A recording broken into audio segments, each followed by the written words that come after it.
और 1 लाख से अधिक लोगों ने उपस्थित होकर इस बात की प्रामाणिकता दी कि अभी शिक्षा मित्र अपने संघर्ष के लिए जागरूक है, कि हमारे तमाम साथियों ने इसमें सहयोग किया और भाइयों बहनों के सहयोग से हमने इसको खड़ा किया। दैविक दैहिक भौतिक तापा राम राज काहू नहीं व्यापा, तो जब राम राज्य में सब अच्छे थे, सबको सुख था, हमारे शिक्षा मित्र और हमारे संविदा कर्मी क्यों दुखी? इसलिए उस पर विचार होगा और मुझे विश्वास है कि जो ये बैठक हुई है ये एक निर्णय बैठक होगी और इस पर निदेशक महोदय ने गंभीरता से कहा भी है और प्रस्ताव मुझे विश्वास है शीघ्र ही बनेगा और शीघ्र ही माननीय मंत्री जी के पटल पे जाएगा। जो आपका काम होता है, जो आपका विजन होता है, जो आपका मिशन होता है, जब मैं उस पर काम करता हूं तो मुझे भी अधिकार है कि मेरा विजन मुझे मिलना चाहिए। अभी हमारे अधिकारियों के साथ बैठक हुई है, फिर हमारी सरकार के साथ बैठक होगी। पूरे देश में जहां एक तरफ राम मंदिर का मुद्दा इस समय चर्चा में है, पूरा देश राममय हो चुका है, हर जगह राम, श्री राम, जय राम के नारे लगाए जा रहे हैं, तो वहीं दूसरी तरफ हमारे ही प्रदेश में एक तबका है जो अपनी मांगों के लिए अड़ा हुआ है, जो ये रट लगाया हुआ है कि हमारी मांगें पूरी की जाए, समान कार्य समान वेतन। जी हाँ, हम बात कर रहे हैं शिक्षा मित्रों की। प्रदेश अध्यक्ष शिव कुमार शुक्ला जी, जिनसे हम बात करते हैं, जानते हैं शिक्षा मित्र लगातार अपनी मांगों के लिए सरकार से गुहार लगा रहे हैं, अपनी मांगों के लिए अड़े हुए हैं। 10,000 रुपये मानदेय पे इनका घर चलाना कितनी मुश्किलों का सामना करना पड़ रहा है, 10,000 में कैसे क्या कुछ गुजारा हो पा रहा है, इन सारे मुद्दों पे चर्चा करेंगे शिव कुमार शुक्ला जी से, जो कि प्रदेश अध्यक्ष हैं। बात करते हैं उनसे, जानते हैं क्या कुछ प्रमुख समस्याएं हैं, आखिर लगातार कोशिश कर रहे हैं, बात करते हैं इनसे। जी शिव कुमार शुक्ला जी, बताइए, लगातार आप लोग यहाँ पे प्रयास कर रहे हैं, अपनी मांगों के लिए अड़े हुए हैं, क्या कुछ कहना चाहेंगे? देखिए, मैं शिव कुमार शुक्ला, प्रदेश अध्यक्ष उत्तर प्रदेश प्राथमिक शिक्षा मित्र संघ उत्तर प्रदेश। आज पूर्व निर्धारित कार्यक्रम के अनुसार माननीय निदेशक महोदय की अध्यक्षता में हम सबकी बैठक होना था समस्याओं के निदान के लिए और उसी के लिए हम लोग आए थे। पहले से पत्र जारी था, विस्तृत चर्चा हुई है। जो मांग पत्र हमने पहले दिया था 18 अक्टूबर को, उसी पे प्रमुख सचिव बेसिक शिक्षा महोदय ने कमेटी बनाया था, उसका मेरे नाम से लेटर भी जारी है। और फिर हमने तमाम अपने सहयोगियों साथियों से अपील किया, सारे लोग इकट्ठा होकर के हमने इस संघर्ष को आगे बढ़ाया। और वर्ष 2023 में 12 जनवरी से अनुरत संगठन का एक कार्यक्रम चल रहा है संवाद से समाधान की ओर, और संवाद से समाधान की ओर के कार्यक्रम में 12 जनवरी का कार्यक्रम आपका था, 20 फरवरी का कार्यक्रम आपका था। और फिर जब हमारी समस्याओं का निदान नहीं हुआ तो 18 अक्टूबर को हमने एक विशाल रैली किया, धरना किया। उसमें पूरे प्रदेश के शिक्षा मित्र भाइयों बहनों ने जो है इसमें समर्थन किया और 1 लाख से अधिक लोगों ने उपस्थित होकर इस बात की प्रामाणिकता दी कि अभी शिक्षा मित्र अपने संघर्ष के लिए जागरूक है और जब जब जरूरत पड़ेगी तो शिक्षा मित्र एक होकर के संघर्ष करेगा, इसमें कहीं कोई दिक्कत नहीं है। हाँ, ये मैं मानता हूँ कि शिक्षा मित्र टूट चुका था और टूटे हुए लोगों को खड़ा करना और जोड़ना एक बड़ा मुश्किल काम था, जो मैं गर्व से कह सकता हूँ कि हमारे तमाम साथियों ने इसमें सहयोग किया और भाइयों बहनों के सहयोग से हमने इसको खड़ा किया और एक बड़ा जनसमूह खड़ा हुआ और 1.5 लाख से अधिक लोगों ने आकर के जब धरना दिया तो ये लगा कि हाँ कुछ हो रहा है। उस पर हम लोग निरंतर 2-3 बार वार्ता के लिए बुलाया गया, नहीं गए तो रात में कमेटी गठित हुई और प्रमुख सचिव बेसिक शिक्षा आदरणीय जो है डॉक्टर MS सुंदरम साहब के नेतृत्व में हमारी बैठक हुई और उस बैठक में कार्यवृत्ति जारी हुई, मेरे नाम से पत्र जारी हुआ, हम लोगों ने धरना खत्म किया और फिर तब से पैरवी करते करते फिर बैठक का डेट निश्चित हुआ, बैठक में पत्र मेरे नाम से जारी हुआ और आज मुझे खुशी है कि तमाम साथियों भाइयों बहनों ने आकर के इस बैठक को देखा, सुना और समझा। जैसे मैं अकेले कुछ कहता तो लोगों को लगता कि यहाँ बैठक में कुछ नहीं होने वाला है, तो आज तमाम हमारे भाई बहन यहाँ उपस्थित थे, सबने देखा और सबने समझा, सबने इस बात को रखा। हमारी प्रमुख व्यवस्था है कि जब आप इतने बड़े पैमाने पे राम राज्य की स्थापना कर रहे हैं, दैविक दैहिक भौतिक तापा राम राज काहू नहीं व्यापा, तो जब राम राज्य में सब अच्छे थे, सबको सुख था, सब अच्छे थे, तो हमारे शिक्षा मित्र और हमारे संविदा कर्मी क्यों दुखी हैं? इसलिए मेरी पीड़ा को भी सरकार को गंभीरता से लेना चाहिए और उस पर न्याय निर्णय आना चाहिए। जैसे आसपास के राज्यों में अभी हमने दिया है, सरकार के तमाम सरकारों के शासनादेश को कमेटी के अध्यक्ष के समक्ष और कमेटी के लोगों के समक्ष प्रस्तुत किया है। कहीं 26,000 मिल रहा है, कहीं 38,000 मिल रहा है, कहीं 34,400 मिल रहा है, कहीं 51,600 मिल रहा है, कहीं स्थायीकरण हो रहा है, कहीं स्लैब बनाया जा रहा है, तो हमारा क्यों नहीं? इसलिए उस पर विचार होगा और मुझे विश्वास है कि जो ये बैठक हुई है ये एक निर्णय बैठक होगी और इसमें हम निरंतर पैरवी करेंगे अपने साथियों के साथ और मुझे भरोसा है कि माननीय मुख्यमंत्री जी 22 तारीख के बाद जब फ्री होंगे, उधर रामलला विराजमान होंगे और इधर हम लोग, जहाँ तक आपका प्रश्न है, तो हम लोग भी जो है अपने अस्थायित्व को प्राप्त होंगे और अस्थायी जो समाधान मैं ढूंढ रहा हूँ उसका अस्थायीकरण होगा और निश्चित रूप से शिक्षा मित्रों के दिन अच्छे होंगे, ये मुझे विश्वास है। जी, हमारी टीम लगातार आप लोग को कवर कर रही है। कल भी आपसे मेरी बात हुई थी, आपने कल की बैठक की चर्चा की थी। आज की बैठक के बारे में आप कुछ बताइए, आज की बैठक में क्या कुछ विशेष रहा, उस बारे में चर्चा की? देखिए, सबसे पहले तो ये विशेष रहा कि शिक्षा मित्र एकजुटता के साथ इस बैठक में आया। जो जिस बात को मैंने उठाया था उस बात से संबद्धता करते हुए सारे लोगों ने अपनी बात रखी, इसके लिए सबको साधुवाद। मैं फिर अपील भी करता हूं कि कहीं से भी विखंडित व्यवस्था में शिक्षा मित्र को नहीं जाना है। शिक्षा मित्र अपने दायित्वों और कर्तव्यों के निर्वहन के साथ साथ अपने दायित्वों और अपने अधिकारों की प्राप्ति के लिए निरंतर संघर्षरत है।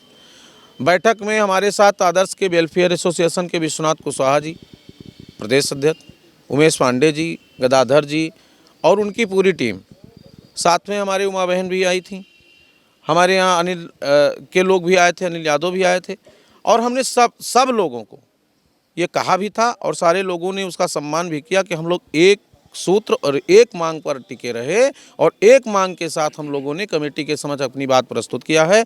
हमें अब कुछ नहीं चाहिए, हमें हमारा स्थायीकरण चाहिए, हमें हमारा हक चाहिए, हमें हमारी समस्याओं का निदान चाहिए। हमारे अब जो हम लोगों की जिम्मेदारियां बढ़ गई, हमारे बच्चों जिनकी फीस नहीं जा पा रही है उनकी फीस कैसे जाएगी इस पर विचार होना चाहिए। हमारे परिवार का इलाज कैसे होगा इस पर विचार होना चाहिए। हमें अब शांति चाहिए और अस्थायित्व चाहिए और अस्थायित्व के लिए और सब अस्थायित्व तब मिलेगा और हमारा ये सब काम तब होगा जब हमारी आर्थिक स्थिति मजबूत होगी। इसलिए मजबूती के साथ सरकार हमारे आर्थिक स्थिति को सुदृढ़ करे, अस्थायी करते हुए शिक्षा मित्रों की समस्याओं का समाधान करे। इस पर हमारी चर्चा हुई है और इस पर निदेशक महोदय ने गंभीरता से कहा भी है और प्रस्ताव मुझे विश्वास है शीघ्र ही बनेगा और शीघ्र ही माननीय मंत्री जी के पटल पर जाएगा। माननीय मंत्री जी के माध्यम से मुख्यमंत्री तक भिजवाने का काम करेंगे। बात हो रही है रामराज्य की, अमृतकाल की बात हो रही है। वैसे में 10,000 रुपये मानदेय पे आप लोग काम कर रहे हैं, कितना मुश्किल हो पाता है, कितनी कठिनाइयों का सामना करना पड़ता है, इस बारे में कुछ बताएं। इस बात को बार बार कुरेदना मुझे अच्छा नहीं लगता कि जीवन बहुत ही संघर्षमय है और इस संघर्षमय जीवन में संविदा का कर्मचारी अपना जीवन कैसे व्यतीत करता है। जो शिक्षा मित्र है, चाहे जो भी साथी हमारे हैं, उनसे आप पूछिए कितनी पीड़ा है इस बात में। लेकिन उसके बाद भी हम मजबूती के साथ सरकार के द्वारा निर्णित सारी व्यवस्थाओं का व्यवस्थापन करते हैं और उस कार्य में सहयोग करते हैं और उसी अधिकार के साथ आज मैं संघर्ष कर रहा हूं कि मैं आपके दायित्व जो है, जो आपका टारगेट होता है, जो आपका काम होता है, जो आपका विजन होता है, जो आपका मिशन होता है, जब मैं उस पर काम करता हूं तो मुझे भी अधिकार है कि मेरा विजन मुझे मिलना चाहिए। चूँकि मैं 3 साल सहायक अध्यापक के पद पर काम कर चुका हूं, इसलिए मुझे सहायक अध्यापक पद की श्रेणी तक ले जाने का काम सरकार करे।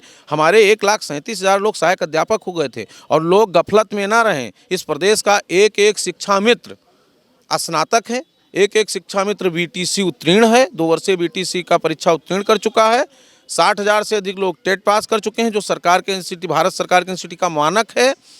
और वर्तमान में हमारे सभी लोग निरंतरता में सरकार के दायित्वों का पूर्ण तरह से निर्वहन कर रहे हैं। तो जो समाज में गुमराहियत है कि शिक्षा मित्र इंटर हैं, तो इस गफलत में कोई ना रहे। शिक्षा मित्र भारत सरकार के सारे मानक को पूरा करते हैं, इसलिए इनके स्थायीकरण का इनका अधिकार है और उस पर काम होना चाहिए और अधिकार उनको प्राप्त होना चाहिए।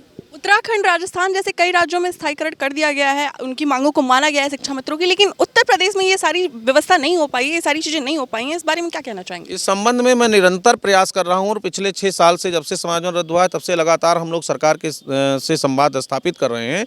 और उसके क्रम में 10 अगस्त 2017, 23 अगस्त 2017, 13 जून 2018 को निरंतर माननीय मुख्यमंत्री जी से हमारी वार्ता हुई है। उसके बाद में भी हम कई बार माननीय मुख्यमंत्री जी के पटल पे जा कर के और उनसे वार्ता करने का प्रयास किए हैं। मुख्यमंत्री जी से, उप मुख्यमंत्री जी से और माननीय मंत्री जी से, पूर्व मंत्री जी से, वर्तमान मंत्री जी से सैकड़ों बार बात हो चुकी है और अब उनका ये आश्वासन है कि शीघ्र ही आप सबके समस्याओं का निदान होगा। उस पर कार्रवाई चल रही है और 22 तारीख के बाद मैं मुख्यमंत्री जी से मिलने की पूरी कोशिश करूँगा और मुझे विश्वास है कि जब मुख्यमंत्री से मिलूंगा तो हमारी समस्या का निदान जरूर हो जाएगा।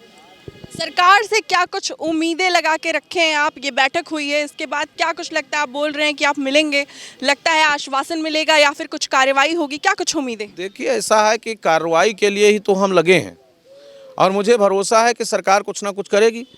अभी हमारे अधिकारियों के साथ बैठक हुई है, फिर हमारी सरकार के साथ बैठक होगी। यद्यप ऐसा नहीं होता है तो चुनाव से पहले शिक्षा मित्र एक बार लखनऊ की धरती पर फिर आगाज करेगा। लेकिन मुझे भरोसा है कि माननीय मुख्यमंत्री जी इस बार जरूर कोई ना कोई निर्णय करेंगे। मैं प्रधानमंत्री जी से भी अपील कर चुका हूं और इस प्रदेश के 3 सितंबर को पूरे प्रदेश में उत्तर प्रदेश प्राथमिक शिक्षा मित्र संघ के द्वारा प्रदेश के सभी राज्यसभा सांसद, सभी लोकसभा सांसदों के माध्यम से माननीय प्रधानमंत्री जी, माननीय गृह मंत्री जी और माननीय मुख्यमंत्री जी को इस बात को का ज्ञापन दिया जा चुका है और उस पर उन्होंने लगभग 60 सांसदों के द्वारा मुझे पत्र प्राप्त है कि उन्होंने माननीय प्रधानमंत्री जी को हमारा पत्र भेजा है। कई बार पीएमओ का घेराव बनारस में हो चुका है, कई बार पीएमओ के अधिकारियों से वार्ता होकर के और माननीय मोदी जी तक वो बात हमारी जा चुकी है। तो इसलिए मुझे भरोसा है कि ज़रूर कुछ होगा। और अब वही है ना, हो कहीं भी आग लेकिन आग जलनी चाहिए। अब हमारी समस्या का समाधान होना चाहिए, क्योंकि बिहार हो गया, चंडीगढ़, मान लीजिए चंडीगढ़ हो गया, हरियाणा हो गया, पंजाब हो गया, हिमाचल हो गया, छत्तीसगढ़ हो गया, राजस्थान हो गया, आपका दिल्ली हो गया, तो फिर शिक्षा मित्र उत्तर प्रदेश का क्यों नहीं। और 20 मई 1999 के शासनादेश में उत्तराखंड और उत्तर प्रदेश के शिक्षा मित्रों को एक साथ नियुक्ति प्रदान की गई थी माननीय स्वर्गीय कल्याण सिंह जी के द्वारा। तो उत्तराखंड के शिक्षा मित्रों का स्थायीकरण हो गया, यूपी में क्यों नहीं। यूपी में स्थायीकरण हुआ था, हाईकोर्ट सुप्रीम कोर्ट की बाध्यताओं के कारण हट गया, अब उसमें प्रबुद्ध जनों की सरकार है। निश्चित रूप से एक बेहतर शासनादेश का जो है बनाया जाए और उसमें शिक्षा मित्रों की समस्याओं का समाधान किया जाए।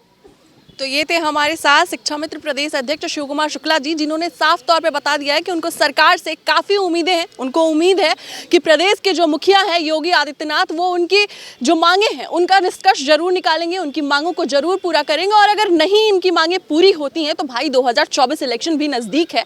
ऐसे में यही लोग हैं जो उन्हें सत्ता पर बिठाते हैं, सत्ता की कुर्सी पर बिठाते हैं। तो अगर कुर्सी पर बिठा सकते हैं तो उतार भी सकते हैं। कैमरा पर्सन विवेक के साथ मैं अंजलि सिंह।